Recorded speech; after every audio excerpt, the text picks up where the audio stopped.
عدنا إليكم أعزائي المشاهدين. قبل ما نطير إلى الدوحة وكأس الأمم الآسيوية، خروج العراق آخر الفرق العربية. الحمد لله تساقطت الفرق العربية، تك تك تك، آخرنا العراق.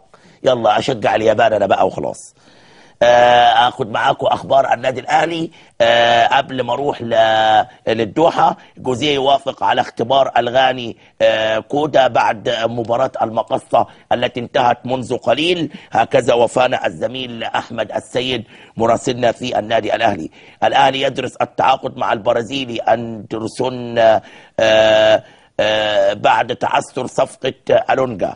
إيلونجا قد يفكر في رفض عرض الأهلي بسبب ضعف المقابل المالي، رفضوا خلاص. نادي نجران يؤكد في بيان رسمي استمرار إيلونجا مع الفريق لنهاية عقده.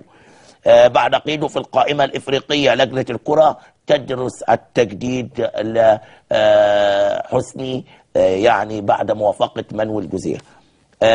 في منظمة الأرقام والإحصائيات في كرة القدم الإنجليزية، رسف بتقول أن وائل جمعة لم يدخل نادي المئة حتى الآن بالنسبة للمباريات، رغم أن رصيد اللاعب الدولي وفقا لحسابات أكثر من جهة رياضية 103.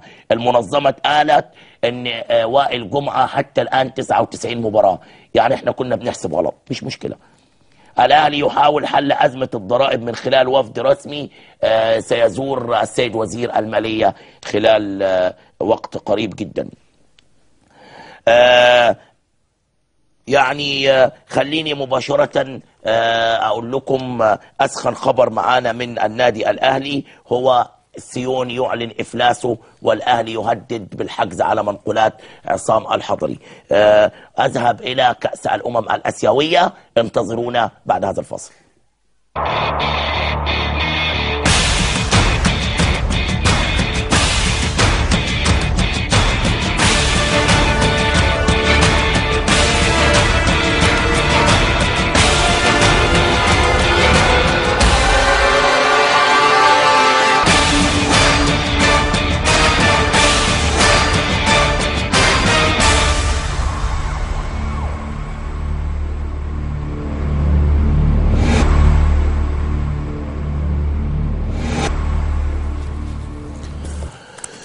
إلى الدوحة مباشرة. العراق تخرج منذ قليل في مباراة مخيبة للآمال. الفريق العربي الأخير رقم 8 في البطولة يودع بخيبة أمل كبيرة. خليني أستقبل من الدوحة محللنا الرئيسي ومراسلنا لكأس الأمم الآسيوية الكابتن هشام